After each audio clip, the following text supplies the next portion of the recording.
Hey guys, tonight we step into a world where maps lie, taverns whisper, and the floorboards under your boots hide stories nobody sane would believe. You're standing in a dim little room that smells like old ale, wood smoke, and some questionable stew simmering far too long.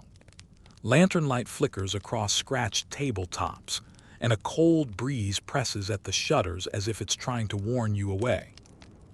And yes, because it's only fair, I'll tell you right now, if you follow this trail too far, you probably won't survive the night.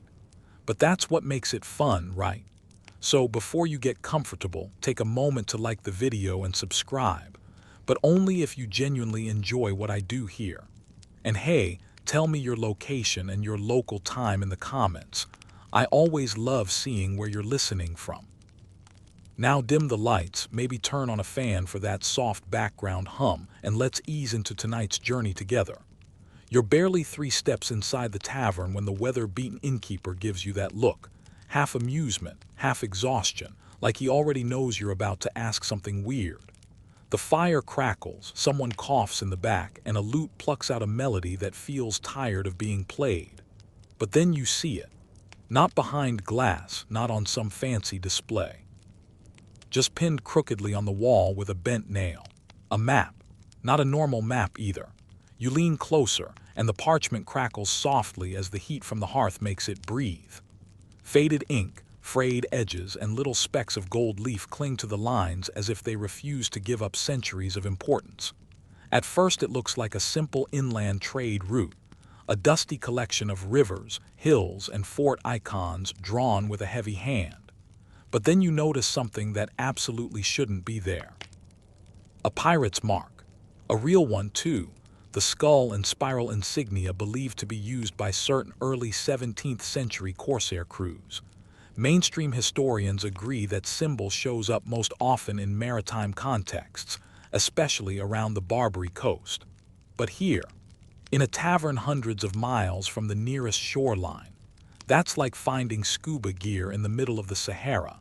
You tilt your head and run your finger along the route. The symbol sits beside what looks like an ordinary village, with no rivers wide enough for ships, no ports, no reason for sea raiders to ever come close. And yet the mark is unmistakable. You ask the innkeeper about it, but he just wipes a glass with a sour cloth and says, "That thing, bought it off a traveler who said it came from a monastery attic." His shrug suggests he either doesn't know or doesn't want to. You get the feeling he'd rather talk about the stew. Still, something pulls you deeper.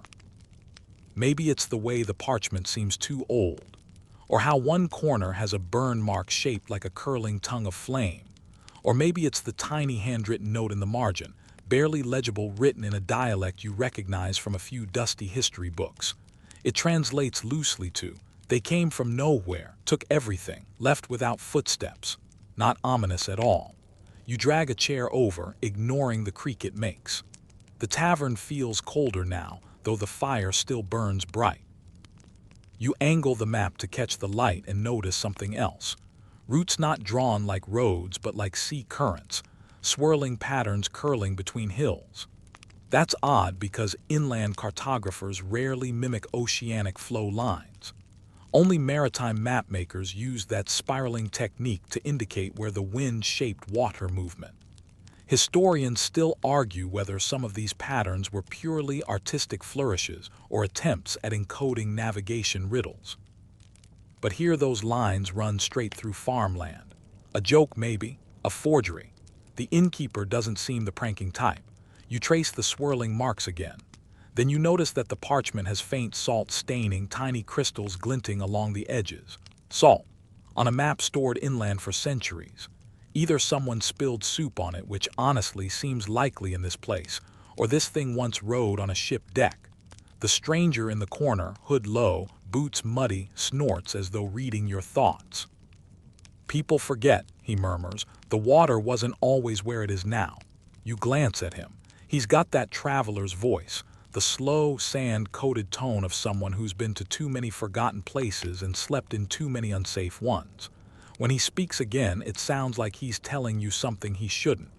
Used to be rivers wide as seas, lakes the size of small kingdoms, Raiders didn't need oceans. He's not wrong. Historically, some inland seas did exist, and major rivers once served as bustling trade highways centuries before ports became powerhouses. But he says it with such certainty that a shiver crawls up your back. You ask him where the map came from originally, and he taps the burned edge. Fire took the archive. Only this survived, or so the monks claimed. Monks, of course. They always appear at the start of these stories, preserving documents nobody else cared about, copying them in cramped script while the world outside crumbled. But the way he says monks carries weight, like these weren't the peaceful, bread-baking variety. More like the whispering, secret-keeping, don't open that door variety. The stranger rises, tossing a coin onto the table. As he walks past, he pauses just long enough to murmur, "That skull mark. It's not where the pirates were. It's where they hid." Perfect, absolutely perfect. Your pulse quickens and the map suddenly feels heavier in your hands.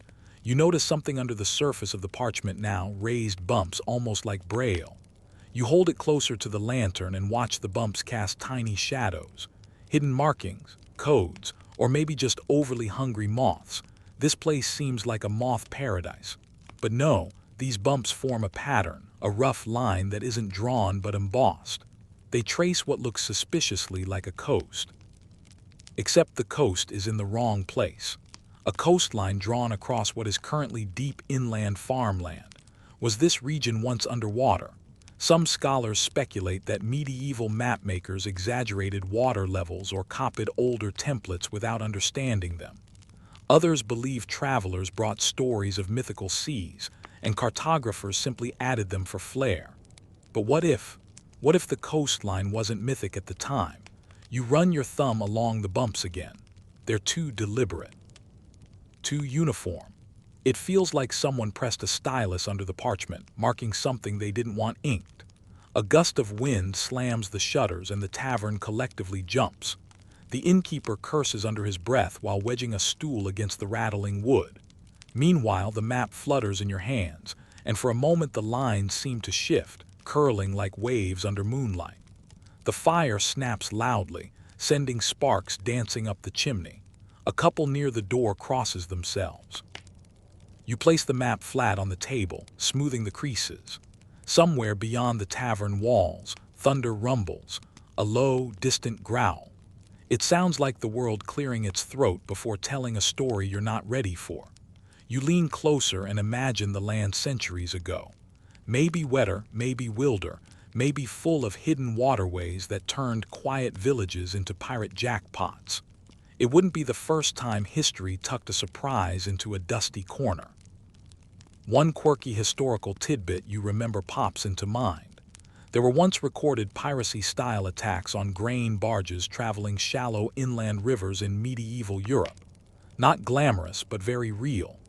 These inland raiders used tactics suspiciously similar to sea pirates: fast strikes, coded whistles, even makeshift flags hung from tree branches.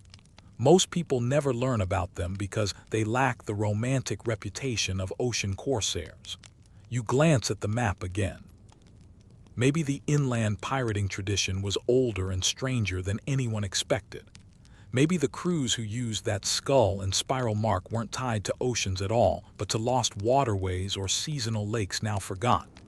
Or maybe, and this thought hits you like a cold splash, these pirates didn't sail on water.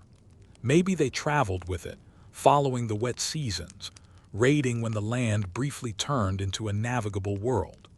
The map trembles slightly as another gust hits the tavern. You steady it with your hand. The embossed line, the phantom coastline, aligns perfectly with a cluster of symbols drawn in faded brown. Not buildings, not trees, something else. Maybe depots, maybe hideouts. Maybe the first breadcrumb on a path you shouldn't follow.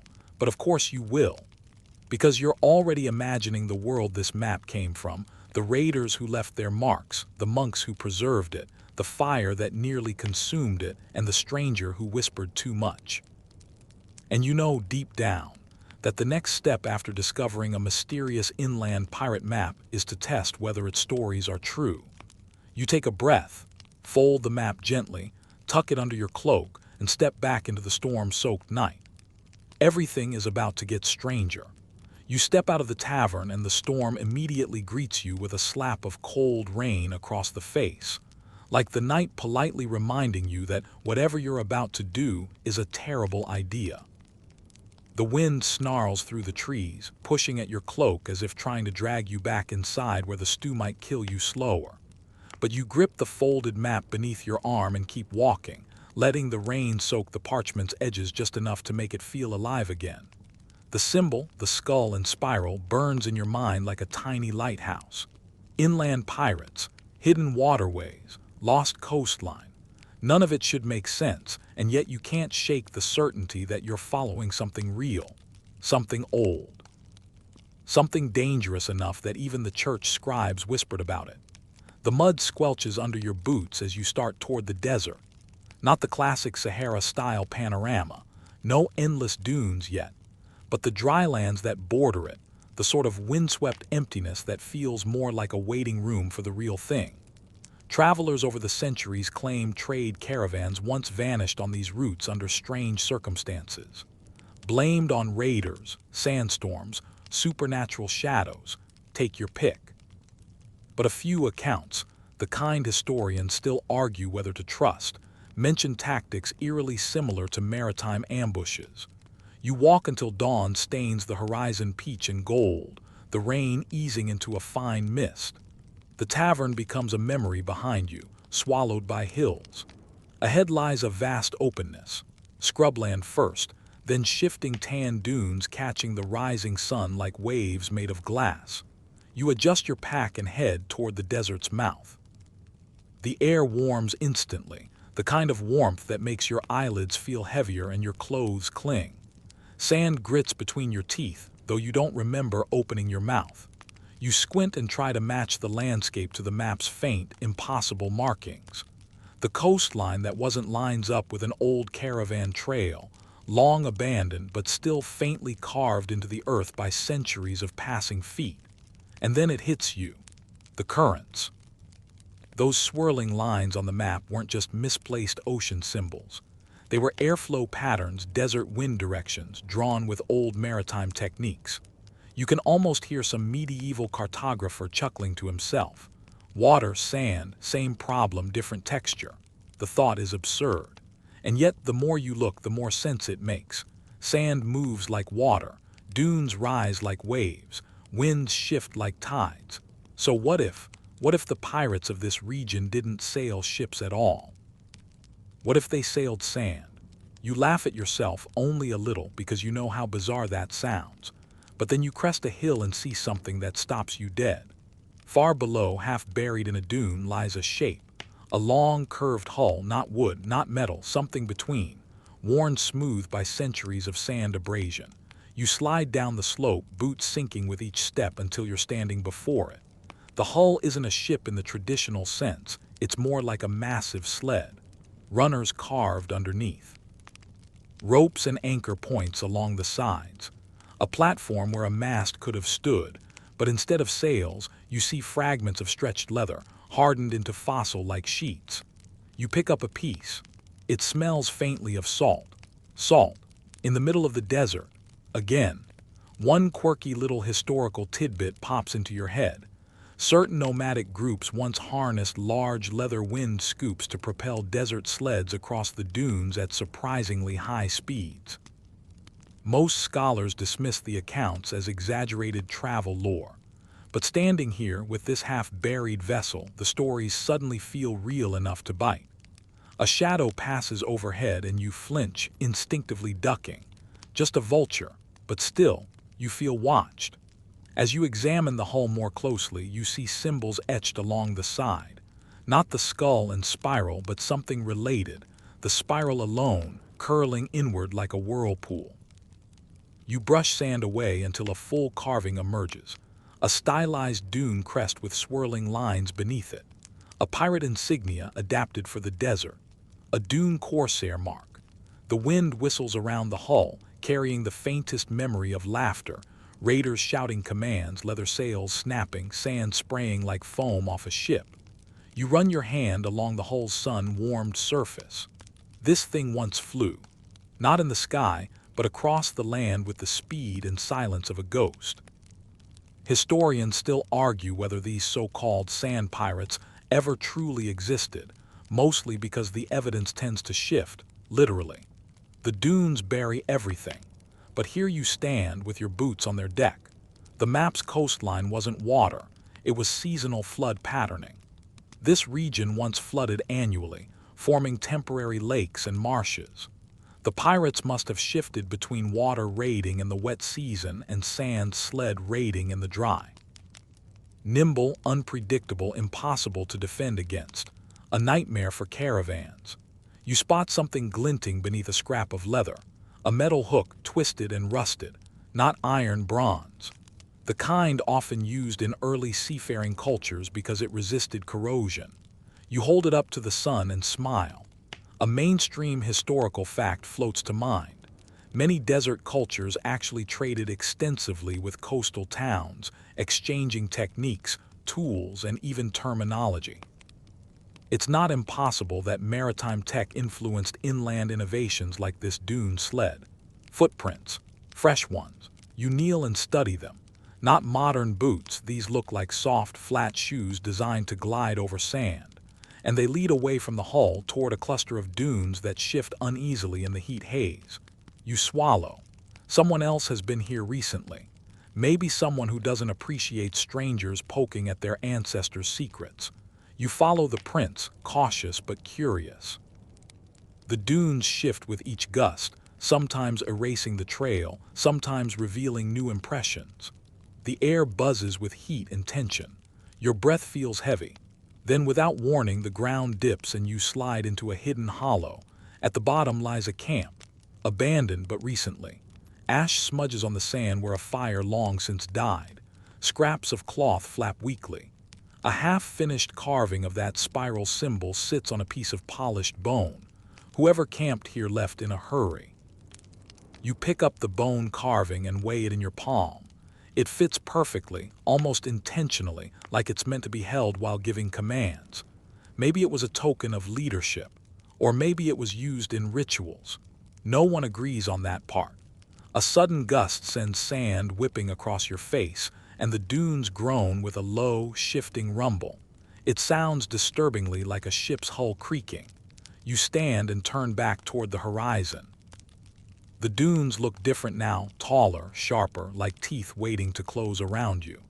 The map feels warm against your chest, almost pulsing.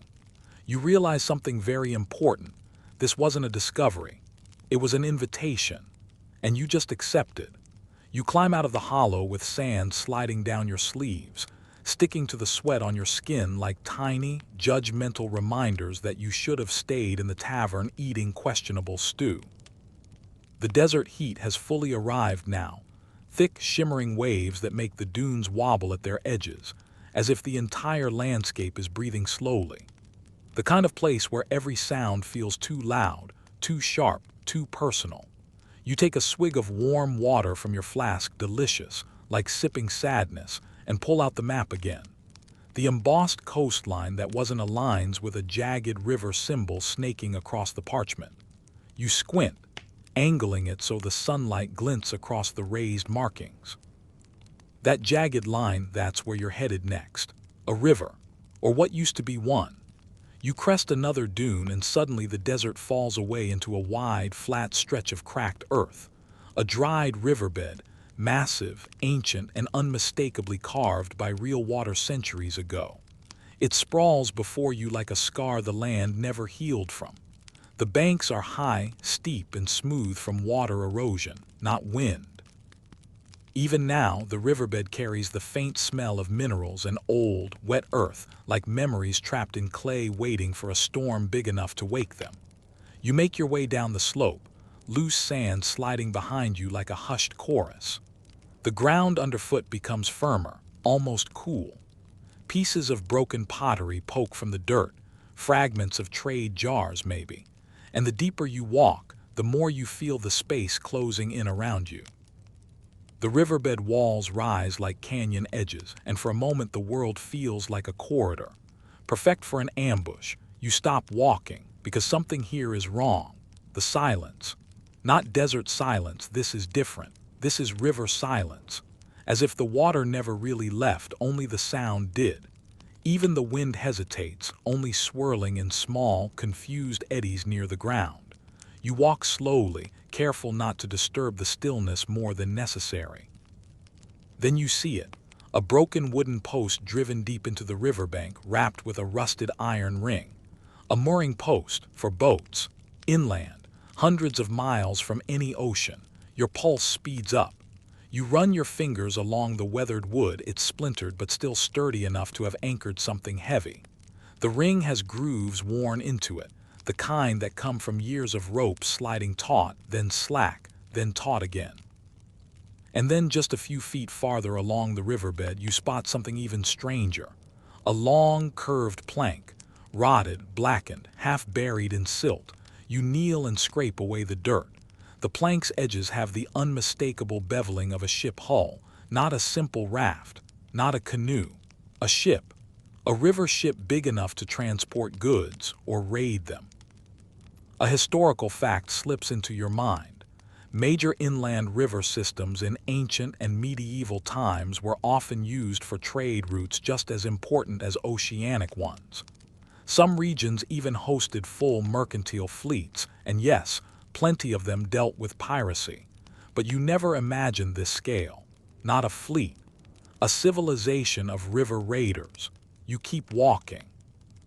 And the riverbed starts revealing more fragments.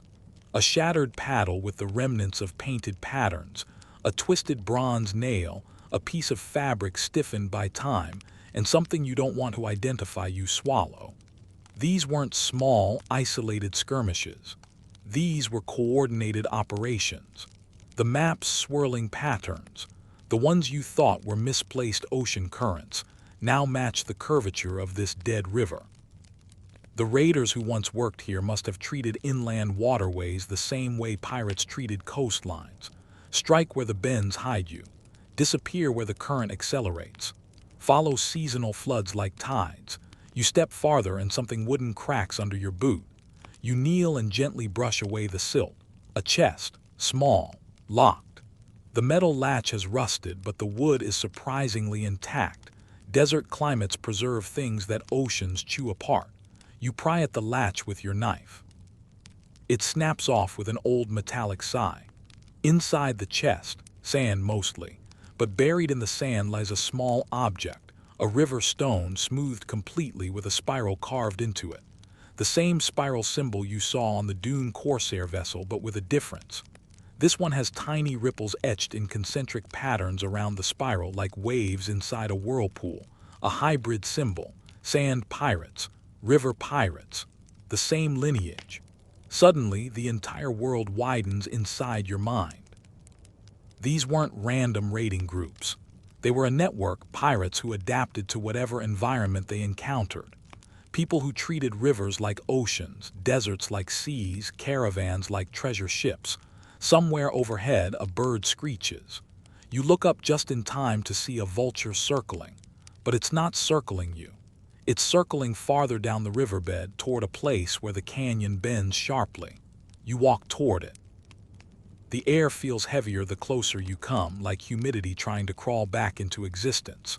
The stones feel colder. A faint breeze brushes the walls, carrying the scent of something green. You round the bend and stop. The river is alive again. Not fully, not roaring, not even flowing. But in the deepest part of the carved channel, you see a thin ribbon of water glimmering like silver in the filtered sunlight. A tiny remnant of what once was. On its banks sits something incredible. A partially intact wooden craft, propped awkwardly on its side, protected by the steep walls from centuries of exposure. It's long and narrow, with a prow shaped like a bird's beak. Hooks line its sides, boarding hooks unmistakably.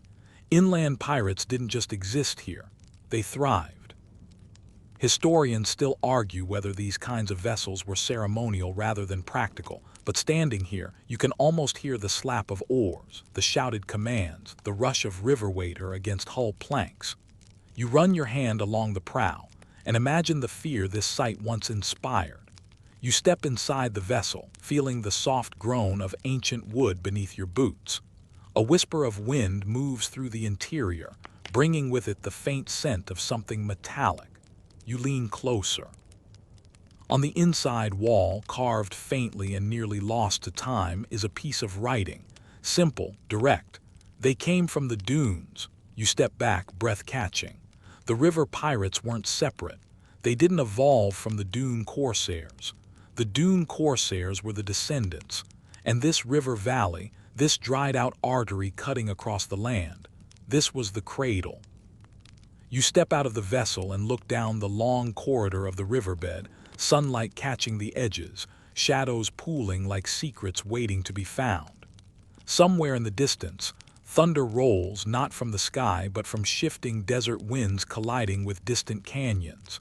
It sounds like drums, like oars hitting water, like a fleet returning. You tighten your grip on the map. If this place once hosted river pirates, then the next place on the map, the northern fjords, might reveal how far their influence truly spread. And honestly, you don't feel ready, but you step forward anyway, because you're already caught in the current.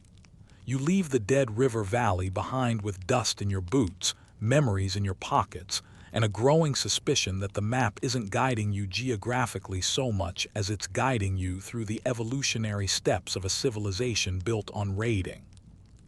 A lineage of pirates that didn't just survive their environments, they became them. First the dunes, then the river, and now the air is changing again.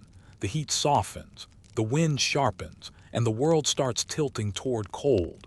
By the time you reach the foothills leading north, the sky has dimmed into a moody slate gray, not storm dark, just northern, the kind of sky that looks like it has opinions about your coat thickness.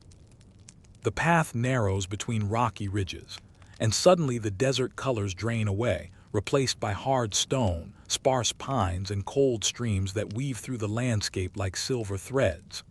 You push onward, each breath feeling cleaner, clearer, almost too crisp. The kind of air that enters your lungs and slaps your sins awake. The map's markings shift into tightly clustered lines like claw marks, fjords, inlets, fractured coastlines. Or so you assume. But after everything you've seen, you no longer trust the map to mean what it seems. As you climb higher, snow begins to appear, first a dusting, then a thin sheet, then patches so deep your boots sink with a soft whumph, and then finally the view opens, and below you lies a massive frozen inlet. Ice stretches across its surface in jagged plates, shimmering in pale blue-gray light. Mountains rise around it like giants leaning in to whisper. The cold bites instantly. Your nose goes numb fast enough to make you question your life choices. The wind cuts through your coat like it's personally offended by your attempt to stay warm. And yet, even through the cold, you swear you smell something familiar. Tar, char, old wood soaked in seawater. You follow that scent down the ridge until you find a narrow path carved into the rock, too evenly shaped to be natural. It leads straight to the edge of the inlet where the ice crunches under your boots, brittle but holding. You approach cautiously, and that's when you spot it, a dark shape beneath the ice. Long, angular, a prow. At first your mind insists it's a shipwreck frozen in place, but no. The bow is too shallow, the hull too light. It's not an ocean vessel. It's something between the river craft you saw earlier and a coastal raiding skiff. Tighter construction, reinforced ribs, curved runners along the bottom. Runners. Like a sled, you kneel and press your gloved hand against the ice. The frost fogging around your fingers reveals something carved into the hull. A spiral, but not the desert whirlpool or the river ripple. This one is jagged, sharp-edged, carved like a shard of ice spinning in a storm. The evolution continues. You stand and let your eyes sweep the inlet. Snow clings to everything. Icicles hang from rock shelves like frozen fangs. But you notice something odd. The inlet isn't entirely frozen. The far end has a narrow channel of moving water, dark and glassy, leading deeper through the mountains. A raiding route. Even in a frozen world, these pirate descendants found paths to strike from. Your footsteps crunch as you walk toward the water's edge. A gust of icy wind nearly knocks you sideways, and you mutter something PG-13 under your breath because this breeze clearly wants you dead. But you keep going. You find an outcropping where the snow has been brushed aside. Footprints. Deep, wide, deliberate. Too recent to be ancient history. Someone has been here within the last week. You crouch and inspect the tracks. They're patterned thick soles with diagonal treads. Not modern boots, though. Handmade, wolveskin maybe. The impressions are heavier near the toes. Someone walked with urgency. You follow the tracks around the outcropping where the mountainside shelters you from the wind. And that's when you see it. A camp, hidden between two boulders. Not abandoned like the desert one. This one feels paused. Tools arranged neatly on a flat stone. A small fire pit built from blackened rocks. A pair of leather gloves stiff with frost. A carved wooden box sealed with a bone pin. You approach slowly, half expecting someone to jump out and tell you you're trespassing on family property. But the camp remains silent, held in place by the cold. You reach for the wooden box and lift it carefully. It's light, hollow sounding. When you pull the bone pin, the lid opens with a soft crack of frozen wood. Inside lies a horn. Not an animal horn, though it once was, but a carved signal horn, decorated with swirling waves and angular patterns. You lift it. It's surprisingly warm in your hands.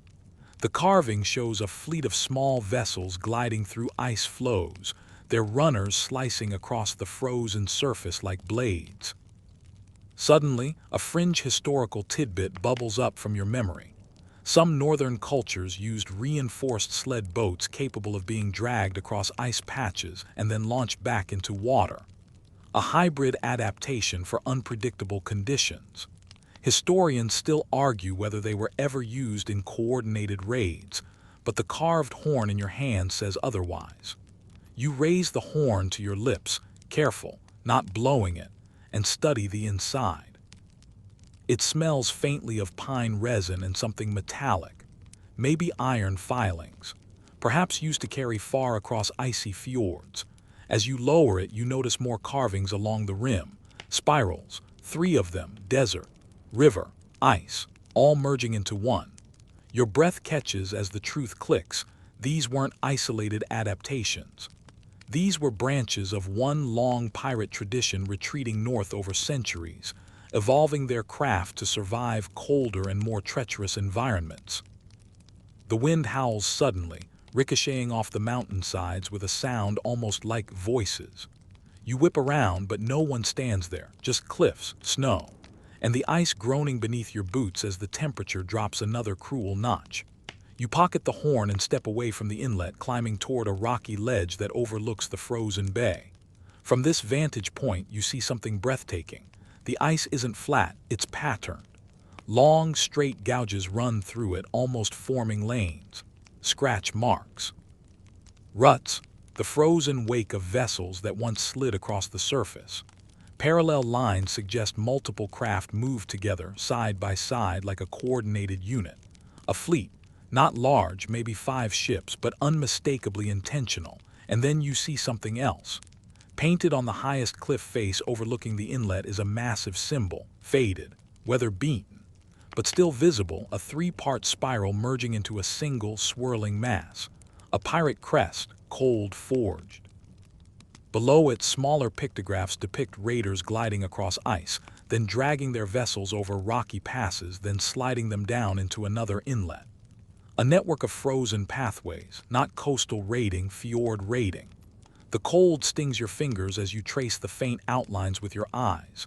You don't touch them. Something about the age, the fragility, the biting wind, it all feels too sacred. Behind you, something crunches. You whirl. Nothing. Just the wind shifting snow. But you feel eyes. Watching. You take a slow breath and remind yourself that this is PG-13. So whatever is out there can't be too terrifying. Probably. The sun dips behind the mountains, casting long indigo shadows across the inlet. The temperature drops so fast your breath crystallizes.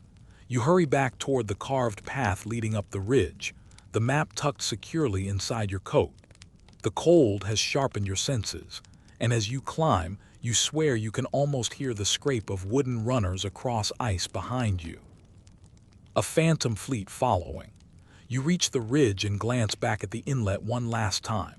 The ice glows faintly under the moonlight, and in that dim silver-blue reflection you imagine what this place once sounded like.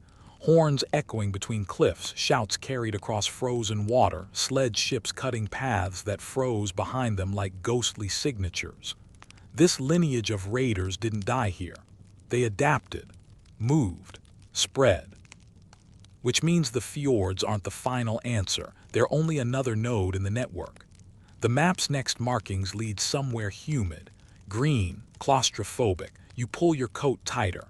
Time to leave the cold pirates behind and step into the jungle's breath. But as you turn away, the wind whispers something through the stone corridors, a hollow, distant note. The horn, someone or something blew it, and it wasn't you. You push deeper into the green until the canopy folds over your head like a living ceiling, sealing you into a world where time behaves strangely. The light settles into a soft, green-gold haze, and the air thickens with warm humidity that clings to your skin as if it wants to borrow your body heat.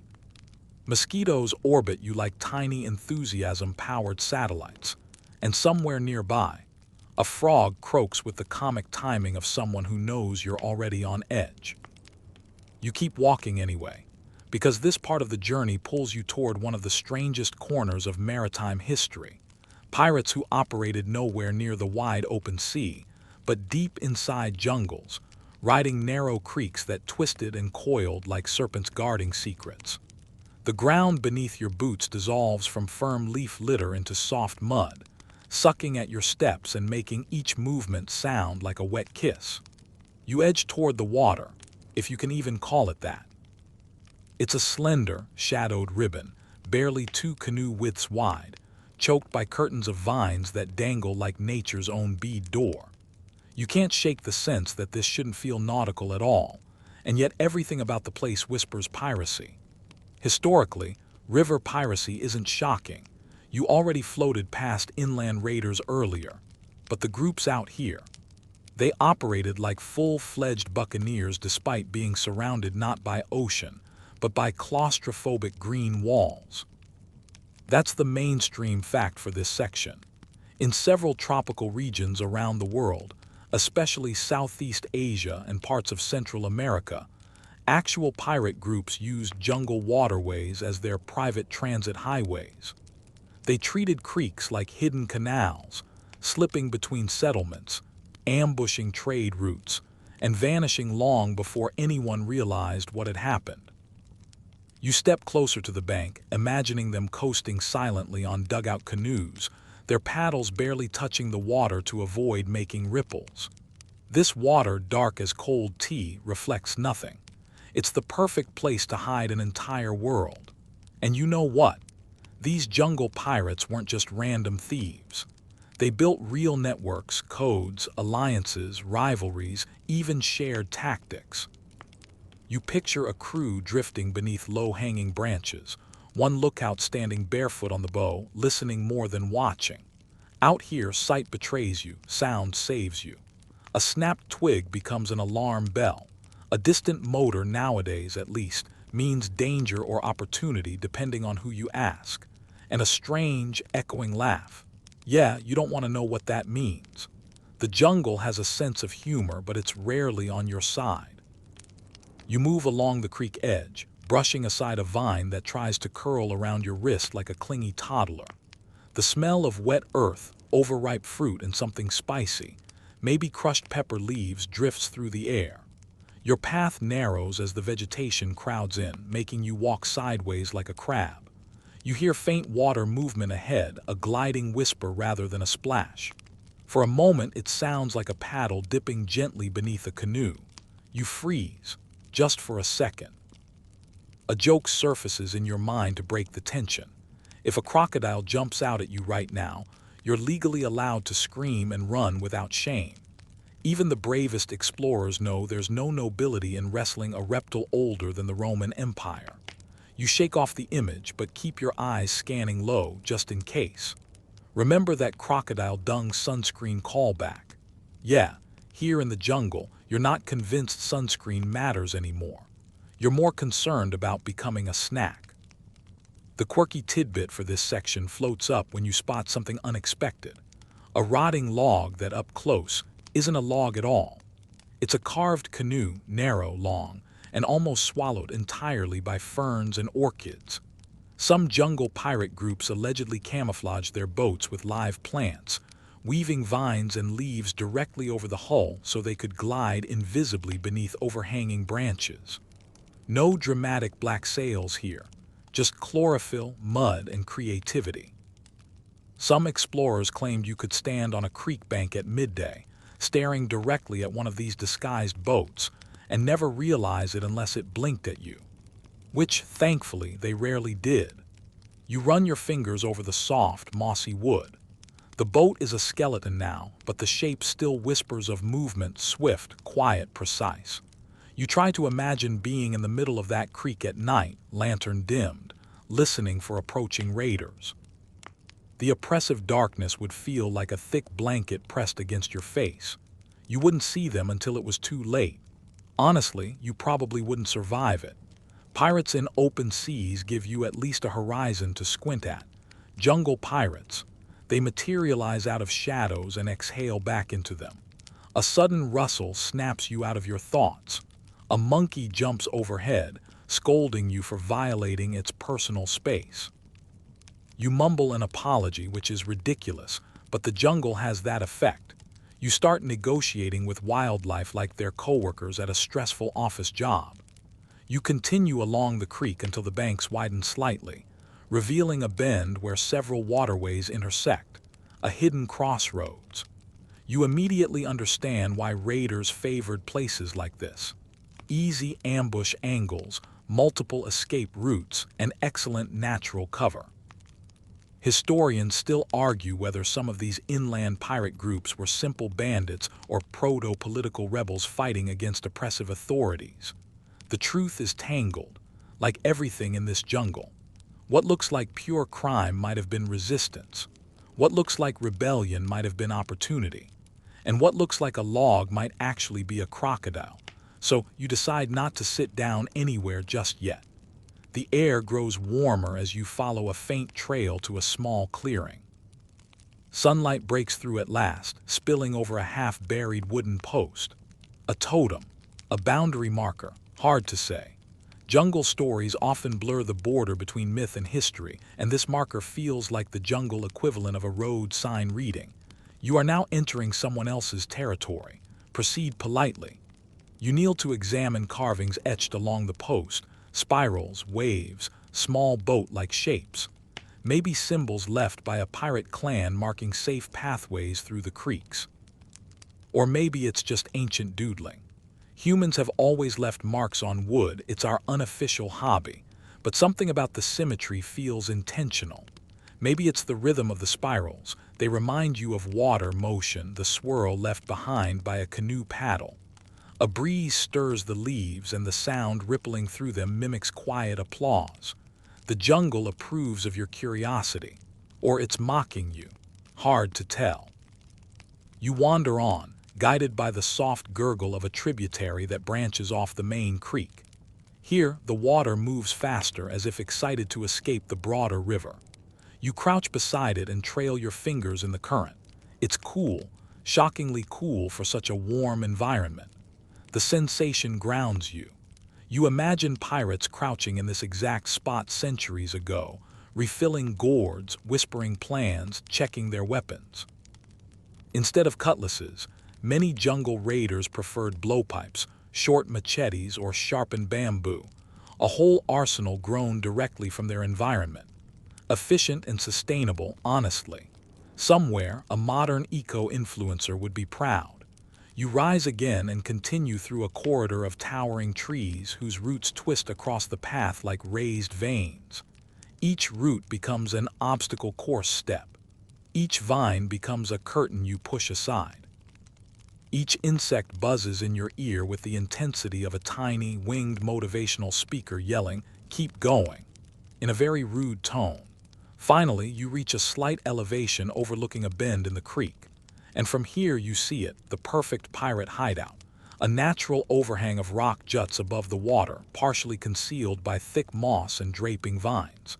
Beneath it, the water deepens into a pocket, a shaded lagoon just big enough for a couple of boats, a secret garage, a jungle hangar.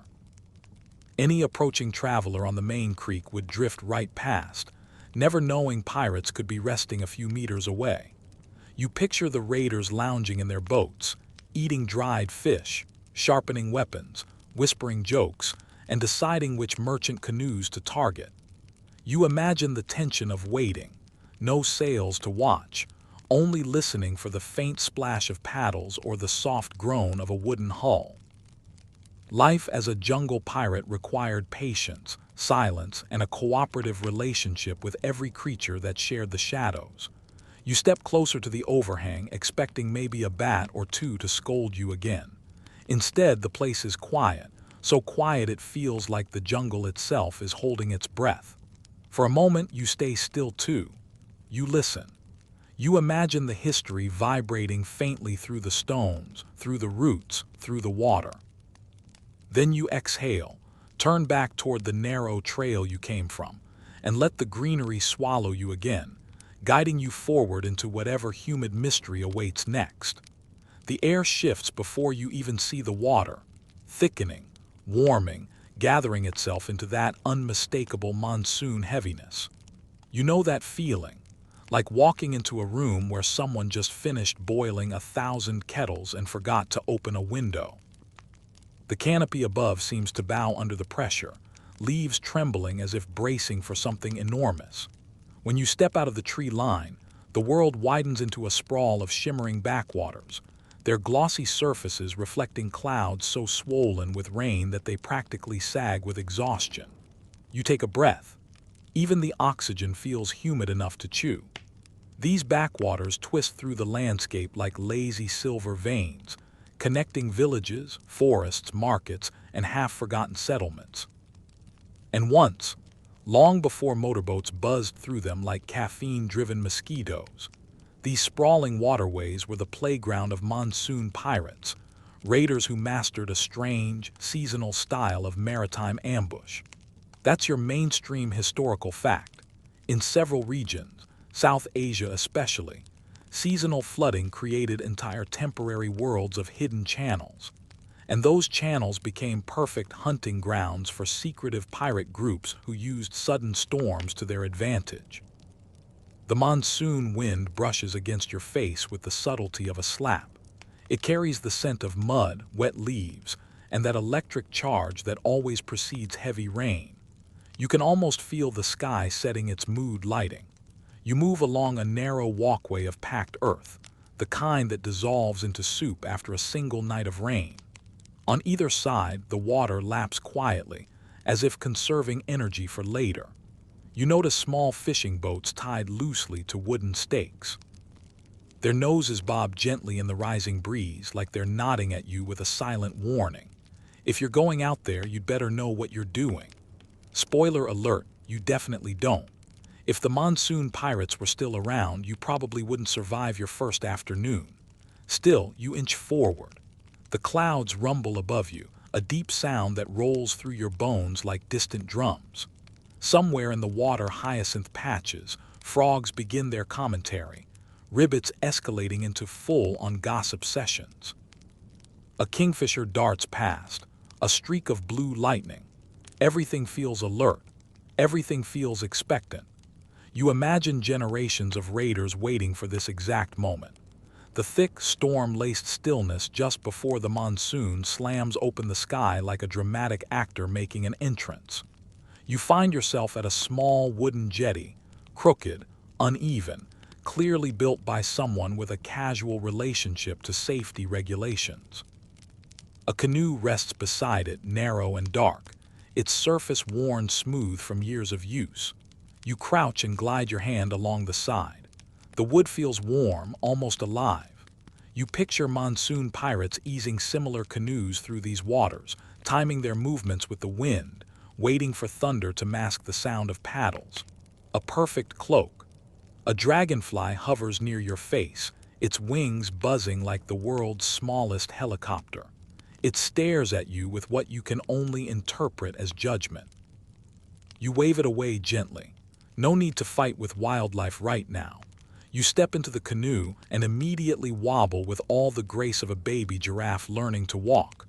One wrong shift and you're going head first into the backwaters. But somehow, miraculously, you regain balance. The canoe steadies. You ease down into the seat and push off with the paddle. The water accepts you quietly, like a dream you've drifted into by accident. You begin gliding through the narrow channels, guided by instinct, curiosity, and the slight hope that you won't get caught in the kind of monsoon storm that turns the world into a washing machine. The paddle slices through the water with a soft, rhythmic shhh, shhh, shhh. As you settle into the movement, your mind drifts to a quirky tidbit. In some regions, monsoon raiders would smear their canoe hulls with a paste made from crushed leaves and river clay. This created a soft matte finish that wouldn't reflect moonlight or lantern light, essential for nighttime ambushes. They were basically running stealth mode before stealth mode existed. You push further into a snaking channel where the mangroves lean close, their branches interlacing like gossiping neighbors whispering secrets above your head. The light dims. The air grows even heavier, if such a thing is physically possible. The entire backwater feels suspended in the moment before a gasp. You drift under a fallen tree arching across the canal. On the trunk, mushrooms bloom in soft tiers like miniature balconies. A small mudskipper pops its head above the surface and watches you pass, blinking slowly, unimpressed. A distant crack of thunder rolls through the sky. The sound is so large, so deep, that the water beneath you trembles in tiny concentric circles. You grip the paddle a little tighter. You know what storms can do here. Whole landscapes shift, rivers expand overnight, and unsuspecting boats can be thrown into whirlpools or swept into forests that shouldn't even be underwater. Which brings you to something historians still argue about: whether monsoon pirates intentionally coordinated their attacks with incoming storms or merely adapted opportunistically to the chaos. Some records suggest they watched the sky like expert meteorologists, waiting for a particular wind pattern or cloud shape that signaled the perfect moment to strike. Others insist they improvised. The truth, lost somewhere between oral tales, half-burnt archives, and the natural tendency for every storyteller in history to exaggerate by at least 20%. You continue drifting, and the first raindrop finally falls, a single, heavy plip on your shoulder. Another lands beside it. Then the sky inhales sharply, as if drawing breath for a grand performance. And then it happens. A curtain of rain drops all at once, like someone flipped a switch. The sound is a roar, monstrous, enveloping, relentless. Sheets of water slam into the backwaters, blurring the world into a trembling silver veil. Visibility drops from decent to hope you brought luck, and the canoe rocks beneath you in protest. You instinctively hunch, letting the paddle rest across your knees as you squint through the downpour. This is exactly the kind of weather the monsoon pirates loved. With noise this overwhelming, small boats could slip right up to a merchant vessel without being detected. The chaos of the storm masked direction, sound, and even silhouettes. Lanterns were useless, voices drowned instantly. You could be ambushed from 10 feet away and never realize until someone tapped you politely with a spear. Lightning flashes across the sky, illuminating the mangroves in stark white. For a split second, the world transforms into a frozen painting. Branches outlined like ink strokes, raindrops glowing like pearls, and the water shimmering like polished metal. Then darkness crashes back. Time slows. You feel the rain soaking into your clothes, trickling down your neck, pooling at your elbows. The canoe rocks gently, almost reassuringly now that you've learned its rhythm. You decide to keep moving, mostly because standing still in a storm this intense feels like asking the universe for trouble. You paddle slowly, using short strokes so you don't overbalance. The channel curves and you follow the bend until the trees part into a wide basin, a natural reservoir that acts like the beating heart of the backwaters. You can barely see the far edges through the sheets of rain, but even so, the place feels enormous.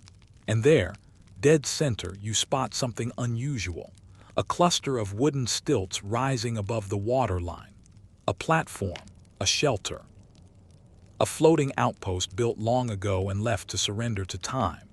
The roof sags inward and vines crawl along every support beam. You let the canoe drift closer. When you reach it, you hook the paddle around one of the stilts and pull yourself into the shadow of the roof. The rain still hammers down around you, but under this cover, the drops lose their teeth. You can breathe again. You lift yourself onto the platform, careful not to place weight on any suspiciously soft-looking boards. The wood creaks but holds. A few fish leap in the water below, making tiny splashes like punctuation marks. You look around the interior, just a rectangular shelter with open sides, its purpose forgotten. But you can imagine what it once held. Hidden supplies, extra weapons, maybe stolen goods waiting to be distributed. Shelters like these were known to exist in monsoon regions, temporary hideouts perched above swelling waters, used only during the storm season. Raiders moved between them as rivers expanded, creating entire floating networks that vanished the moment the monsoon receded. You sit at the edge of the platform and let your feet dangle above the restless water.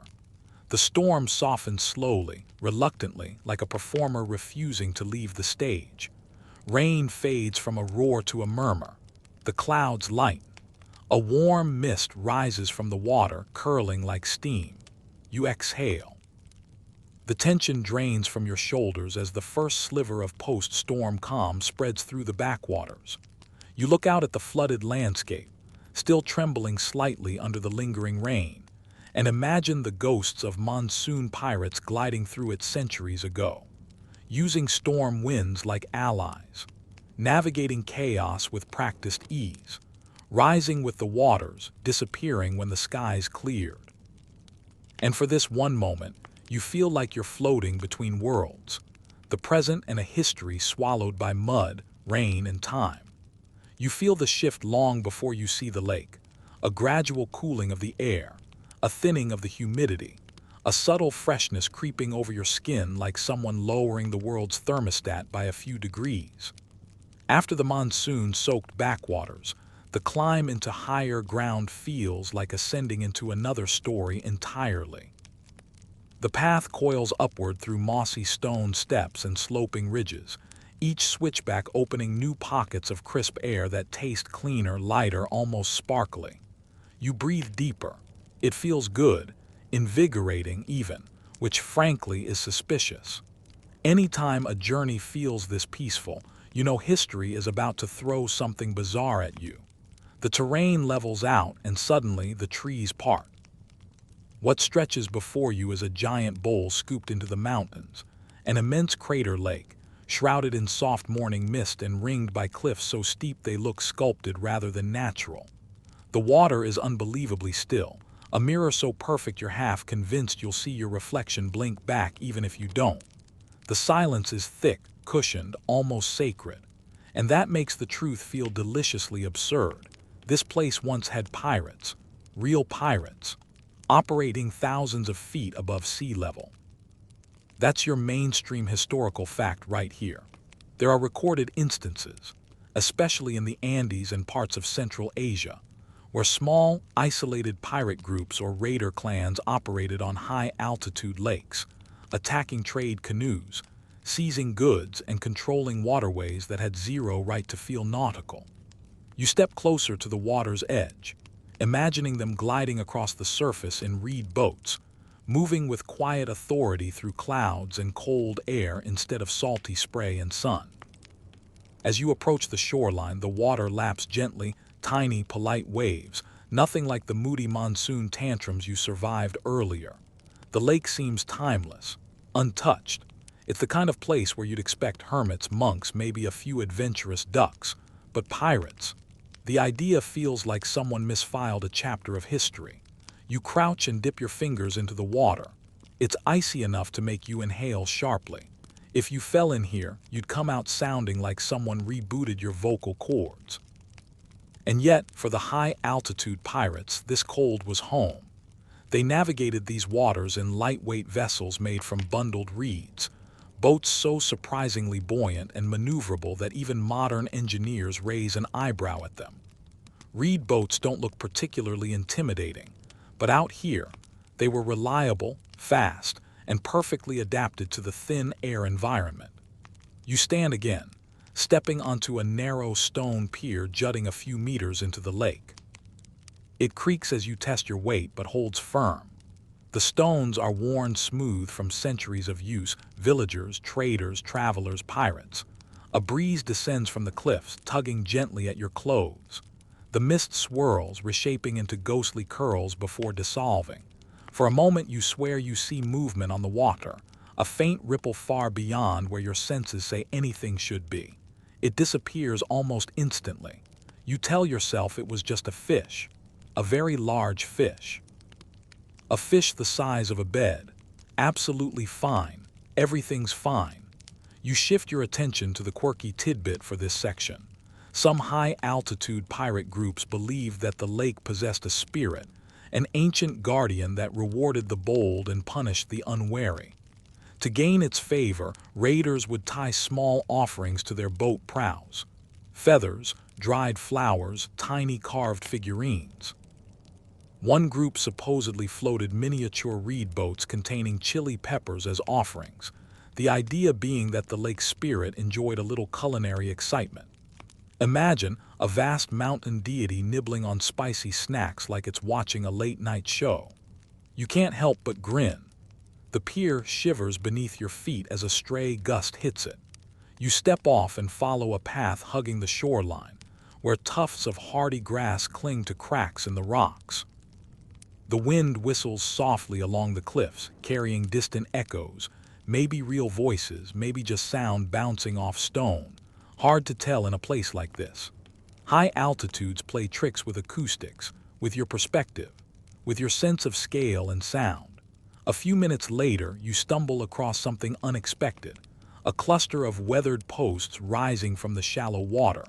Their tops protrude just above the surface like the ribs of a half-sunken structure. Curious, you wade ankle-deep into the cold and examine them. Reed bindings cling to some of the posts, rotted, frayed, but unmistakable. These were once anchor points for boats. A small floating dock or mooring station must have stood here long ago. Your mind paints the scene alive. Pirate lookouts perched on the rocks above, scanning the lake for incoming trade canoes. Hidden boats waiting behind reeds. Silent signals passed between cliffs. Not dramatic naval battles, no cannons, no towering masts, but tense, intimate encounters in thin air, where speed and stealth mattered more than brute force.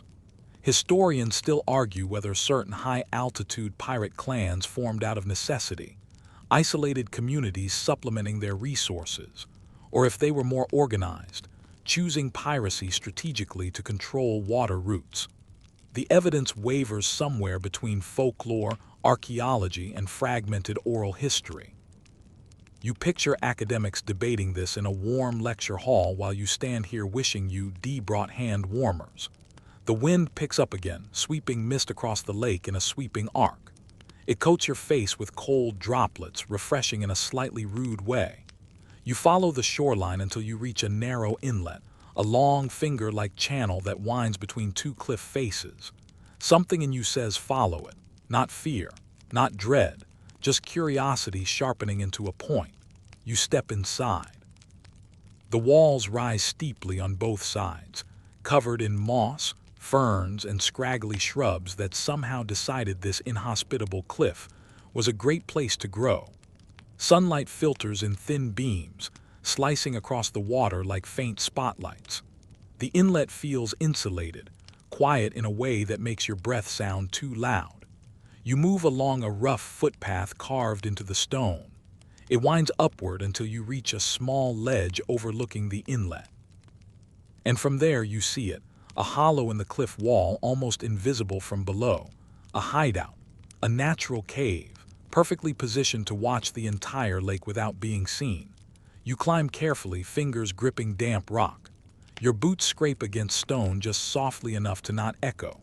When you pull yourself into the cave, the air changes again, still cold but drier. The space is small but functional, large enough for a few people to hide, sleep, store supplies. In the far corner, you spot darkened marks on the floor, ancient fire pits, scattered bits of pottery, a reed fragment so brittle it crumbles the moment you touch it. This place held people, real people, raiders who lived by the rhythms of the lake, who navigated this high-altitude sea the way ocean pirates navigated trade winds. You sit near the mouth of the cave, legs dangling over the edge. The lake stretches out far below, a glassy bowl framed by mountains, hovering at the seam between earth and sky. You imagine reed boats skimming its surface, their bows decorated with feathers and charms, their crews whispering strategies in thin, cold air. You let your gaze soften. Let the breeze brush your face. Let the silence hum around you. For a moment, it feels like the lake is breathing beneath you, slow, ancient, steady. You breathe with it, and then you stand, brushing dust from your hands, ready to follow the path wherever it leads next. You step off the salt flats and follow the trail as it dips, twists, and finally disappears into shadow. The air changes instantly, cooler, damp, carrying a faint tang of mold and wet stone. You squint ahead and realize the path leads straight into the city. Not the modern, bustling city with traffic lights and honking horns, but beneath it. The streets above feel distant, muffled by layers of brick, mortar, and centuries of forgotten life. You descend a narrow stairwell, carved roughly into the rock and partially obscured by creeping ivy, and every step you take echoes like a drum in a cathedral. Welcome to the labyrinth of forgotten waterways, the underground canals where pirates thrived long before anyone thought to pave over their playgrounds. These weren't tavern raids or dockside skirmishes. This was subterranean marauding, piracy in the literal shadows of civilization. Merchants above might have believed the city streets were safe, that walls and gates protected their gold and spices. But underneath, canals branched like arteries and narrow boats slid silently past hidden sluice gates, waiting for the perfect moment to strike. Historians still argue whether these pirate networks operated independently or in collusion with some city officials, but the evidence in the canals speaks for itself. Reinforced boats, secret storage chambers, and markings scratched into the brick walls that likely served as warnings or coordinates. You creep forward, water sloshing gently against the hull of a waiting boat, the air thick with the scent of wet stone and iron. Small, arched tunnels stretch in every direction, each curve promising both opportunity and ambush. The reflections on the canal surface make the tunnels seem endless, doubling the shadows, twisting perception. You run a gloved hand along the cool brick walls and feel shallow carvings. Symbols, spirals, scratches from decades of paddles scraping against the stone.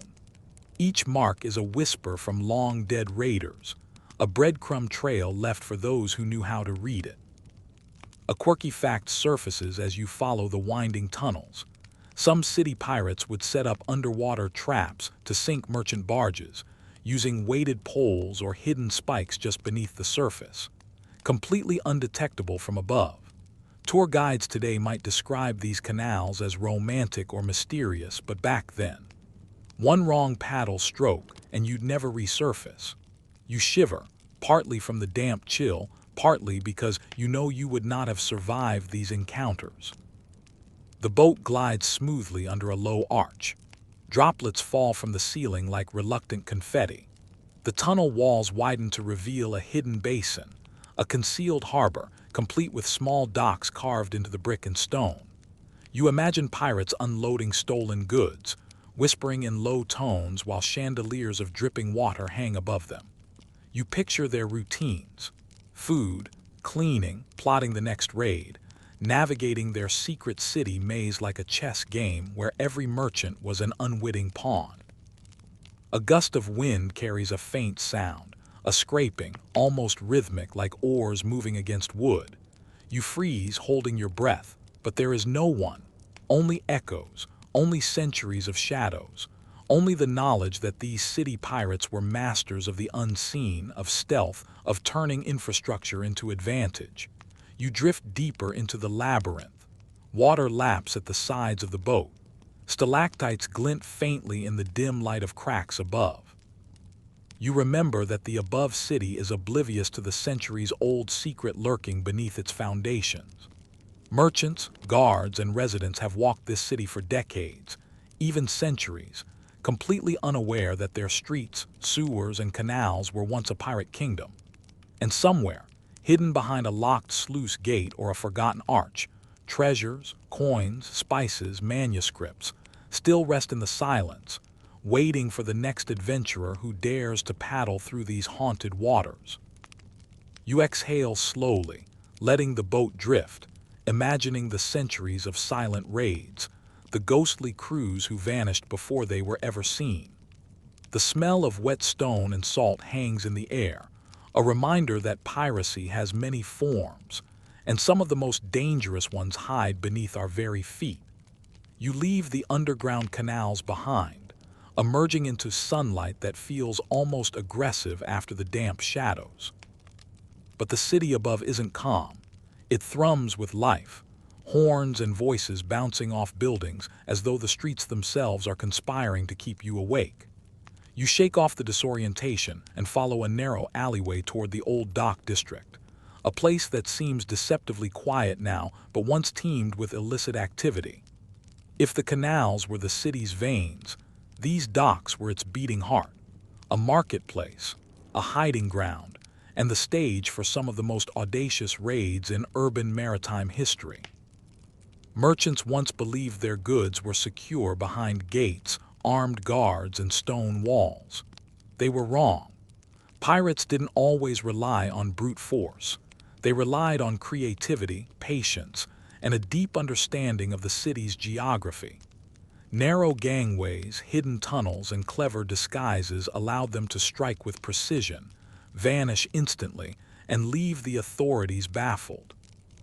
You imagine a scene centuries ago.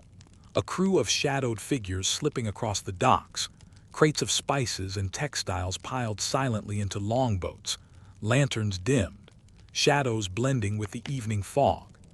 Historians still argue whether some of these raids were coordinated among multiple pirate clans or simply opportunistic acts by rival crews. But the remnants of old mooring posts, carved markings on warehouse walls, and oral histories suggest a level of planning that rivals naval warfare. You walk along the edge of the current harbor, where modern boats sit like placid spectators, oblivious to the chaos that once dominated this area. The air smells faintly of tar, fish, and rusting metal. A small wooden door tucked under a warehouse beckons, weathered, half hidden, like it hasn't been opened in decades. Curiosity pushes you forward. Behind it, a narrow stairwell descends steeply. The air smells older here, warmer, thick with the memory of smoke, salt, and wet wood. You step carefully, counting each creak, until you find yourself in a partially submerged cavern. The walls glisten with moisture, and the floor is slick with a shallow layer of brackish water. Small rowboats rest here, tucked away in niches carved into the stone, almost invisible unless you know exactly where to look. You run a hand along a boat's hull. The wood is smooth, polished by countless voyages. You imagine pirates sitting silently here, waiting for the tide to rise, listening to the muffled conversations above, ready to strike the moment an unsuspecting merchant boat drifted past. This is not legend. It is meticulous engineering, the kind that turns ordinary waterways into weapons. A quirky detail arises as you step deeper into the cavern. Some pirate crews used bells rigged underwater as warning systems. Suspended beneath the docks, a slight movement in the water would jostle the bell, producing a faint chime that carried through the underground channels. It was an early alarm system, eerily efficient. You imagine standing in one of these rowboats, hearing a tiny chime and knowing a shipment was approaching, or that authorities were near. You realize with a shiver that you probably wouldn't survive a night here without knowing the signals. The cavern widens, revealing an ancient sluice gate that still bears deep grooves along the wood, evidence of repeated use. You notice faded etchings, spirals and wave patterns echoing the symbols from the canals below. These markings, you realize, were navigational guides, pirate shorthand passed down across generations. The underground network wasn't just a hiding place. It was a living map, an evolving language that allowed raiders to operate unseen beneath the city streets. From a niche in the wall, you spot remnants of crates and barrels. Even decayed, the scent of old spices and salted fish lingers. You imagine pirates moving goods quickly, silently, transferring them to hidden boats and sending them through the labyrinthine canals. Every step was calculated, every move rehearsed. You pause, tracing your fingers along the carved symbols, feeling the weight of centuries in your fingertips. Above, the city continues to bustle, entirely unaware of the secret history lying just beneath its foundations. You step back into the stairwell, emerging into sunlight once more, carrying with you the quiet hum of the pirate world below, a place of stealth, cunning, and adaptation, where urban geography itself became a weapon. You take a deep breath. The streets smell of salt, tar, and city life, but you can still feel the echoes of the past vibrating in the stone beneath your boots. Every shadowed alley, every narrow canal, every forgotten dock has a story. You just need to know where to look, and tonight, you've looked closer than most ever dare. You leave the city streets behind, but the echo of underground piracy lingers in your mind like a secret soundtrack. The sun has dipped low, casting long, golden streaks across the hills beyond the harbor. You follow a winding trail that leads into a thick mangrove forest, the trees, roots twisting into the mud like the fingers of giants trying to pull you in. The smell is pungent, a mixture of salt, decay, and life all tangled together. And with every step, you're reminded that pirates don't just need the sea. They need terrain that bends to their advantage. These mangroves were a historical playground for pirates who had learned to use the environment like an extension of their strategy. Narrow channels split and rejoined unpredictably, hiding small vessels from the naked eye, offering countless escape routes, and confusing anyone foolish enough to chase them. Some historians still argue whether pirates in these regions were permanent residents or seasonal opportunists exploiting tidal patterns. Whatever the truth, the channels were effectively natural fortresses, their dense roots and shifting mud flats forming barriers that could trap the unwary while offering safe haven to the cunning. You wade into one of the narrower waterways, the water warm and mucky around your ankles. Every splash echoes softly, and you remember that even the slightest noise could reveal your presence to anyone, or anything lurking nearby. The creek twists and turns, guiding you deeper into the tangle of roots. You imagine centuries ago, a pirate crew slipping silently through these very paths, navigating by touch, by instinct, by intimate knowledge of how the water responded to the tides. A misplaced oar or overconfident step could mean a grounding or worse, leaving your boat an easy target for rival raiders. A quirky detail catches your attention. Some pirates here allegedly trained birds, yes, birds, to act as sentries. Perched on exposed branches, these feathered scouts would signal intruders with alarm calls, giving the crew a few precious minutes to disappear into the labyrinth of roots and mud. You chuckle at the absurdity, picturing an elaborate system of pirate bird communication. You probably wouldn't survive long enough to see it, but it's undeniably clever. Nature as an accomplice. The waterway opens into a small lagoon, its surface smooth as glass and reflecting the fiery sunset. Hidden platforms rise just above the water, barely visible unless you know to look for them. They're crude but effective, used to hide supplies, shelter crews, or stage ambushes. You kneel and drag a finger across one of the boards. The wood is dark, slick, and bears the faint impression of rope patterns, traces of centuries of use. You imagine pirates unloading stolen goods under the fading light, whispers lost to the chirping of insects and the gentle lapping of water. As the sky deepens into twilight, fireflies begin their dance, tiny lanterns flitting over the mangrove. You pause, mesmerized, realizing the scene could have looked almost identical to how it did hundreds of years ago. The pirates of the mangroves had a rhythm synced to the tide, the light, and even the insects. Their lives depended on subtle signals: the color of the sky, the smell of the mud, the behavior of birds and fish. You breathe in the damp air, letting it fill your lungs, feeling the history settle around you like a second skin. A sudden rustle among the roots makes you freeze. A small crab scuttles across the mud, oblivious to your presence but startling nonetheless. You grin, whispering a joke to yourself about tiny crustacean customs officers keeping tabs on intruders. 3 light jokes in roughly 1,000 words. Check. You continue forward, careful with every step, imagining the many narrow escapes pirates would have made in these very waters, and the networks of hidden passages they exploited to avoid capture.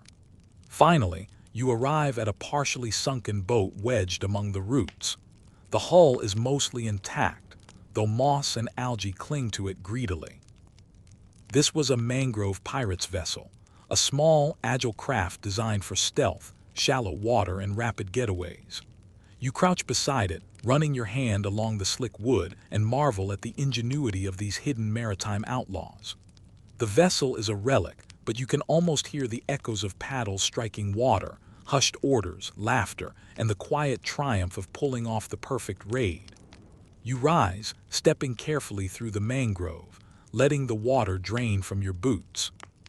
The moon has risen, pale and reflective, casting silver paths across the lagoon. You pause for a moment, imagining the pirates' nocturnal world, moving like shadows through the water, completely unseen. The mangroves hold their secrets close, and tonight you've seen only a fraction. And as you turn to leave the lagoon behind, the rhythmic croak of a frog reminds you of something you learned long ago. Every pirate, no matter where they operate, sea, river, lake, or hidden city, relies on the environment to survive. Master the terrain, and you master the game. Fail, and you vanish like so many whispered legends. The mangroves recede slowly behind you, replaced by a landscape of low cliffs and shallow bays, where the air carries the faint tang of brine and sun-baked mud. You follow a narrow trail that hugs the coastline, each step crunching on a mix of sand, shells, and scattered driftwood. The tide moves lazily in and out, leaving behind small pools that shimmer with trapped reflections of clouds, seaweed, and the occasional fish darting for cover. You step carefully around them, feeling an unexpected thrill at the thought that pirates centuries ago might have navigated these very coves with far less guidance than you have now. Historical fact: pirates were not always the ocean's masters with galleons and cannons. Some, especially in coastal regions like these, preferred shallow inlets and hidden coves where larger naval ships couldn't follow. These micro-pirates, so named because they ruled miniature maritime territories, could strike quickly, vanish into tidal channels, and emerge in spots their victims would never suspect.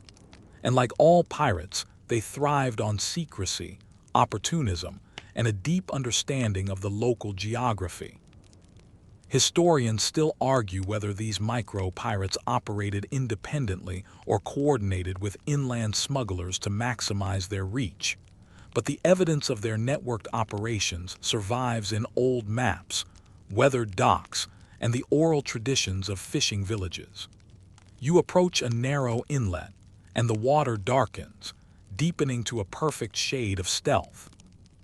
The walls of rock on either side rise sharply, shaded by overhanging vegetation that filters sunlight into thin shafts, turning the water into a moving mosaic of gold and green. You imagine pirates gliding through this passage silently, paddles barely touching water, lanterns dim to keep their presence hidden. It's the kind of place that forces you to slow down, to pay attention, to respect the environment as if it's a living entity capable of betrayal. A quirky tidbit comes to mind. Some coastal raiders supposedly trained otters as sentries. These clever little creatures would swim along the shoreline, observing incoming vessels and alerting the pirates with subtle behaviors, perhaps splashing, calling, or creating small disturbances. Whether myth or truth, the tale underscores the ingenuity of pirates adapting every living creature as a strategic tool. You smile at the image, pirates whispering instructions to otters as if briefing them for an important naval operation. You probably wouldn't survive the first day under those conditions, but it's brilliant. The inlet opens into a small hidden bay. A few makeshift docks and crude shelters cling to the shoreline, barely discernible behind mangroves and tidal grasses. You step closer, noticing grooves on wooden posts where ropes once held small boats in place. You crouch beside a partially sunken canoe, running your fingers over the wood that has softened under years of exposure. You picture pirate crews unloading stolen goods here: spices, silks, metal trinkets, carefully storing them before vanishing with the tide. Every detail is deliberate, every movement choreographed like a dance honed over generations. The water reflects the sky now, a pale lavender as twilight settles. The sounds of the coastal world shift subtly, distant waves breaking on reefs, seabirds calling to each other, the faint slap of fish against the water's surface. You imagine pirates listening with equal care, attuned to every whisper in the environment.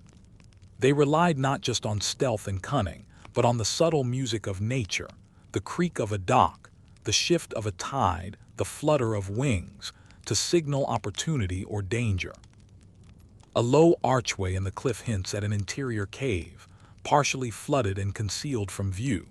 You slide closer, peering inside. The cave smells of damp stone and old salt, its walls etched with faint, weathered markings, some decorative, some practical. You realize that centuries ago, these hidden spaces were living quarters, storage rooms, and strategic lookout points, allowing pirates to monitor coastal traffic without ever being seen. Even a sudden storm wouldn't disturb them. The caves offered perfect protection while their eyes scanned the horizon. You step inside carefully, letting the shallow water lap against your boots. Moonlight filters through a small opening at the far end, creating a silver path across the floor. You crouch and trace the carvings along the walls: waves, ships, spirals, symbols marking safe passages and hiding spots. This place is not just a hideout, it is a record, a map, and a message from the past. Pirates weren't merely thieves. They were cartographers, engineers, and tacticians, mastering every detail of the coastal landscape to turn nature itself into an ally. The tide begins to shift, moving with the predictable rhythm that pirates long ago would have timed their operations to. You watch, entranced, as the water advances and retreats, imagining the soft slip of canoes gliding silently across the surface. Above, the sky darkens further, stars beginning to pierce the velvet evening. You let the quiet wash over you, imagining the centuries of movement, strategy, and secrecy that these coastal pirates orchestrated without leaving more than a faint trace for history to catch. And as you step back out of the cave, the gentle sound of water lapping against hidden docks reminds you that piracy is not always about violence. Sometimes it's about mastery, adaptation, and the clever use of geography. You continue along the shoreline, following the moonlit path, feeling the ghosts of coastal raiders at your back, and the promise that the next twist in your journey will reveal an even stranger chapter in hidden maritime history. The shoreline begins to slope upward, giving way to a series of jagged cliffs that rise abruptly from the sand. You follow a narrow trail, careful not to misstep on loose rocks, and notice the occasional carved indentation, a handhold perhaps, or a footprint left centuries ago. Above you, The cliffs open to reveal small terraces of caves hidden among the stone. This is where the pirates truly adapted to the impossible. Cliffside fortresses that overlooked the sea, invisible to anyone navigating from below. The combination of elevation, isolation, and proximity to the water made these places perfect for raiding parties and lookouts. Historians still argue whether these cliff forts were built for defense, as storage hubs, or simply as retreats, but the evidence leans toward multifunctional use, a pirate's equivalent of a Swiss Army knife in architectural form. You climb carefully toward the first terrace, your boots scraping against the weathered rock. The air grows sharper, colder, carrying a faint tang of salt and mineral dust. You pause to catch your breath, looking down at the coastline. The tide has shifted again, revealing small hidden inlets that were previously invisible, perfect landing spots for narrow boats or swift skiffs. You imagine the planning that went into these raids, tidal charts memorized, landing points scouted, escape routes mapped along cliffs and caves. Every detail mattered because miscalculations meant capture, or worse. A quirky detail makes you smile. Some pirate crews in these regions allegedly painted crude symbols on cliff faces, simple outlines of ships or spirals. To outsiders, these looked like meaningless graffiti, but to insiders, they were coded directions. This inlet is safe at high tide, or avoid the northern cliff at dusk. You run your fingers along the stone, feeling the faint grooves left behind, a tactile connection to centuries-old knowledge. You probably wouldn't survive long in this environment without understanding these cues, but the ingenuity is undeniable. You continue along the cliffside until you reach a natural overhang, a shallow cave that offers shelter and an extraordinary vantage point. From here, the pirates could see miles of coastline, watch approaching ships, and coordinate raids without ever revealing their presence. You crouch, imagining a crew of 6 or 7 quietly observing the horizon, passing messages with subtle gestures, signaling hidden boats below, while the unsuspecting merchants carried on, thinking the cliffs were empty. The wind picks up, and a flock of seabirds rises suddenly from the rocks, their wings slicing through the crisp air with a whispering rush. You pause to watch them, considering that pirates might have trained birds as both lookouts and distractions, a practice mentioned in local legends. The notion seems almost ridiculous, but given everything you've seen so far, the absurdity feels entirely plausible. Nature in this story is both ally and participant. You edge closer to the cliff face, discovering a narrow ledge barely wide enough for one person. The view is breathtaking, endless blue sea stretching into the horizon, dotted with tiny, hidden coves. Each cove could have been a hiding place, an ambush point, a storage spot. You step lightly along the ledge, noting the way the cliffs jut and curve, perfect for concealing the presence of people and boats alike. You imagine raiders balancing here, scanning for merchant ships, paddles in hand, patience stretching into hours or days. Historians still debate whether these cliffside pirate networks were spontaneous adaptations to geography or part of organized maritime enterprises with formal leadership. The evidence is tantalizing but incomplete. Pottery shards, wooden beams, and the occasional cannonball buried in sand suggest planning. Yet there's also an air of improvisation, a sense that pirates thrived in chaos as much as in order. You feel that same mixture of order and chaos on the ledge, the perfect metaphor for piracy itself. The cave deepens, revealing a small chamber where the floor has been smoothed by centuries of use.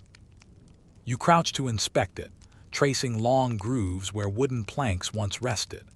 This must have been a storage area or sleeping quarters, a place where raiders waited for weeks during stormy weather or tidal shifts, invisible to the world below. You imagine the quiet conversations, whispered strategies, the creak of floorboards under boots, and the ever-present awareness that exposure meant ruin. A faint drizzle begins to fall from the cliff above, tiny droplets that splatter against the stone like a gentle percussion. You pull your jacket tighter, feeling the cold seep in, and notice that the view of the horizon remains unchanged. The sea stretches endlessly, every wave reflecting silver moonlight, every hidden cove a possible stage for history. You sit on the edge of the chamber, letting your mind drift to the countless raids, escapes, and clever maneuvers executed here.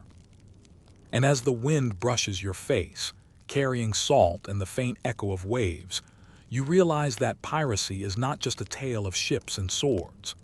It's a mastery of environment, a dialogue with geography, a blend of daring, ingenuity, and patience that allowed a few determined people to control spaces that seemed impossible to dominate. You take a deep breath, savoring the cold, the height, and the silent ghosts of raiders who once claimed these cliffs as their own. You descend from the cliffs, following a narrow trail that winds through a dense, misty forest. The air here is cooler, damp with the scent of pine and wet earth, and every step you take crunches softly on fallen needles. Strange fungi dot the roots of ancient trees, glowing faintly in the dim light like tiny lanterns. You pause, bending down to touch one, and it releases a puff of spores that smells faintly of cinnamon and smoke.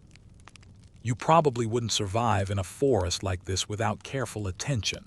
Pirates who ventured inland had to know every route, every slope, every hidden creek, or risk getting hopelessly lost. The forest conceals something unexpected, a hidden network of freshwater streams. These were lifelines for inland raiders who used the waterways to transport stolen goods far from the coast. You kneel beside one of the streams, dipping your hand into the icy, clear water. Fish dart between your fingers, almost like they are challenging your intrusion. Pirates of the past didn't just rely on secrecy. They relied on knowledge of natural resources. Control of a freshwater stream meant survival, mobility, and a tactical advantage. Historians still debate whether inland raids were planned long-term enterprises or opportunistic strikes, but evidence from old campsites, improvised rafts, and pottery fragments points to a surprisingly organized approach. A quirky fact rises to the surface of your mind. Some raiders reportedly trained dogs to navigate these forest streams and alert them to incoming threats or traveling merchants. You chuckle at the thought of pirate pups in tiny rafts, paddling diligently alongside their human companions. Ingenious, ridiculous, and terrifyingly effective. You probably wouldn't survive the first morning without a loyal animal companion guiding you. You follow the stream deeper into the woods, noticing faint clearings where the underbrush has been flattened, temporary camps perhaps. You crouch to examine one and find remnants of a fire pit, charred stone still blackened despite decades of decay. Small fragments of woven mats, bits of pottery, and rusted tools hint at the daily lives of these inland raiders. Cooking, sleeping, planning, observing the surrounding trails. You imagine the smell of smoke mixing with pine, the soft chatter of a pirate crew strategizing, the thrill of knowing your enemies would never suspect this hidden sanctuary. The trail bends sharply, revealing a small waterfall cascading into a crystal pool below. The water sparkles in the soft light, inviting, serene. But you know better. Pirates saw beauty and utility together. Waterfalls provided fresh water, a natural barrier, and a location that was easily defended or abandoned if needed. You kneel beside the pool, letting the water slip over your fingers, imagining pirates hiding here, sending stolen goods down hidden channels or using the pool as a discreet staging ground. You move cautiously along a narrow ledge above the pool, finding an entrance to a small cave partially hidden by vines. Inside, the walls are slick with moisture, and faint carvings trace the contours of the rock. Spirals, symbols, tiny boats, cryptic instructions for anyone in the know. You run your fingers over them, feeling the centuries-old intention etched into stone. Pirates weren't just opportunists. They were cartographers, engineers, and strategists, leaving subtle guides for those who followed in their footsteps. The forest around you grows denser, mist curling between the trunks like smoke from a hidden fire. You hear the faint rush of water, the whisper of wind through leaves, the distant call of a bird, nature communicating secrets to those who can interpret them. And in this forest, the inland pirates thrived because they could read the land, the water, and the weather as one continuous map, moving with skill that seemed almost magical. As twilight deepens, you sit quietly beside the stream, listening to the forest's gentle hum. You imagine the inland pirates moving silently under the moonlight, raiding, hiding, and slipping away into shadowed paths, leaving behind only hints of their presence. Their mastery of the environment was total, a dialogue with geography, a dance with rivers, caves, and trees, all executed with patience, cunning, and a little bit of madness. You take a deep breath, letting the forest's cool, damp air fill your lungs, and smile at the thought that piracy isn't limited to oceans or cities. It exists wherever clever, daring people learn to read the land and bend it to their advantage. You rise, following the stream further, curious and cautious, ready for whatever hidden history the next turn may reveal. The inland forest eventually gives way to rolling hills that slope down toward a vast river delta. The air here is warmer, thick with the scent of mud, reeds, and brackish water. You trudge through knee-high grasses, listening to the constant hum of insects and the distant cry of waterfowl. Somewhere beneath your feet, the land shifts subtly between firm ground and hidden channels, evidence of centuries of tidal change and secret waterways. It's exactly the kind of terrain that would have drawn pirates seeking to exploit both commerce and concealment. The delta is deceptively serene. Sunlight glints off the water, giving the impression of calm, orderly waterways. You kneel beside a shallow channel and peer into the water, spotting fish, crabs, and the occasional swirl where currents intersect. Centuries ago, pirates here would have memorized every eddy, every sandbar, every twist and turn. These waterways were highways of opportunity, allowing raiders to strike at unsuspecting merchants while remaining nearly invisible. Historians still argue whether some Delta pirates operated in small, independent crews or as part of larger syndicates coordinating attacks across multiple waterways. But evidence from sunken barges, abandoned camps, and encoded maps suggests a sophisticated network. A quirky fact surfaces as you navigate a narrow channel. Some pirates in Delta regions reportedly used floating gardens as camouflage. They'd anchor small boats beneath mats of vegetation, hidden from sight but perfectly positioned to intercept passing merchants. You chuckle at the image, pirates hiding under lilies and reeds, paddles poised, waiting for opportunity. You probably wouldn't survive long in that kind of environment without keen eyes and nerves of steel, but it's undeniably clever. The channel opens into a wide lagoon, its surface broken by small islands of reeds and mud. You imagine the pirates moving silently across the water, guiding boats between islands, navigating channels invisible to anyone who didn't know the layout. You trace your hand along the muddy bank, feeling the history beneath your fingertips. These pirates understood hydrology, tides, and wind patterns. They had to. One wrong move could strand them or reveal their hidden base to authorities. You notice a small wooden structure half submerged in the water, likely a long-forgotten dock or staging point. You step carefully onto it, the boards creaking ominously. It's remarkable that centuries of exposure have left enough intact to suggest its original purpose. You imagine raiders unloading goods here, spices, textiles, even small livestock, moving silently, efficiently, and always aware that the delta's channels could betray them if they weren't careful. The sky above deepens into shades of indigo and violet, reflecting off the water like a molten mirror. You pause to watch the sunset, feeling the delta's gentle rhythm, the subtle shift of currents, and the whisper of a breeze across the reeds. You think of the pirates who once navigated these channels, their patience, their audacity, and their ingenuity. Every ripple in the water, every curve of the land, every hidden passage held potential for strategy and survival. Historians still debate how Delta piracy evolved over time, with some arguing it was an extension of coastal raiding, while others suggest it developed independently, shaped entirely by the environment. Either way, the evidence is all around you: sunken vessels, eroded docks, and cryptic carvings marking secret passages. These Delta raiders were masters of disguise, masters of navigation, and masters of adaptation, thriving where others would have faltered. You continue following the channels as night begins to settle, letting the sounds of water, reeds, and distant wildlife guide your way. You imagine pirates moving silently in the shadows, waiting for the perfect moment to strike, using every bit of knowledge they had about tides, currents, and geography to stay one step ahead. The Delta is alive with hidden history, and tonight, you've walked its veins, feeling the pulse of a forgotten world that existed just beneath the surface of what everyone else saw as calm, ordinary water.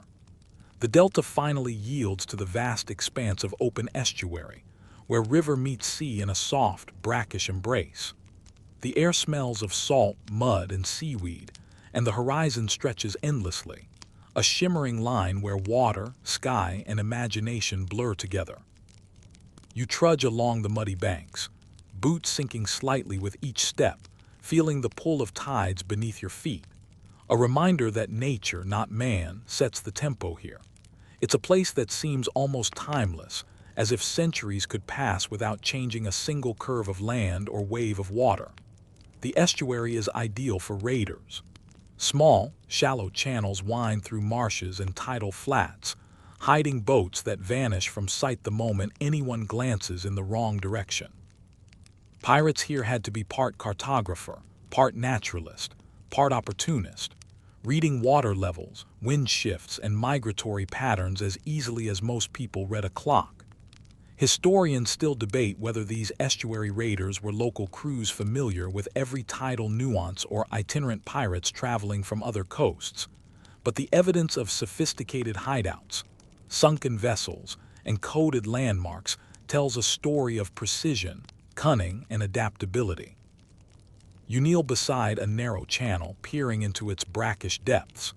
Muddy banks rise on either side, lined with reeds that sway in time with a gentle breeze. You imagine pirates slipping silently through these channels at night, oars barely making a sound, lanterns dim to avoid detection. The slightest disturbance, an out-of-place ripple, a fallen branch, could alert them to incoming targets or lurking authorities. The choreography of their movement is meticulous. Patience, observation, and instant adaptability are the tools of survival. A quirky detail emerges as you explore further. Some pirates allegedly trained eels to guard underwater passages. These creatures were supposedly guided by subtle cues, and their movements would discourage intruders, adding an almost mythical layer to the estuary's defenses.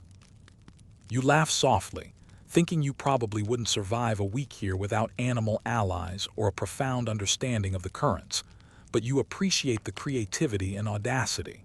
The world of hidden piracy is stranger than you imagined. The channel widens, revealing a secluded cove dotted with small, weathered docks. You imagine these docks alive with activity centuries ago, rafts and skiffs being loaded or unloaded, raiders exchanging goods in hushed tones, planning their next move. Crates of spices, textiles, coins, and rare artifacts would have been moved swiftly, quietly, and invisibly. Every decision from timing to placement mattered. The pirates mastered these waters, not with brute force but with strategy, patience, and an uncanny understanding of their environment. The tide begins to rise, gently lapping against the docks and reeds, a reminder of the ceaseless rhythm pirates had to account for. You run your hand along the water's surface, imagining crews moving silently, disappearing into hidden channels before anyone could react. The estuary, once a landscape of opportunity, danger, and ingenuity, now feels quiet but alive, carrying whispers of past raids in every ripple. You pause to watch the sunset golden light reflecting on the water in a molten glow. You think of every hidden lake, mangrove, canal, and cliff you've encountered on this journey, realizing that piracy exists wherever knowledge, cunning, and opportunity intersect.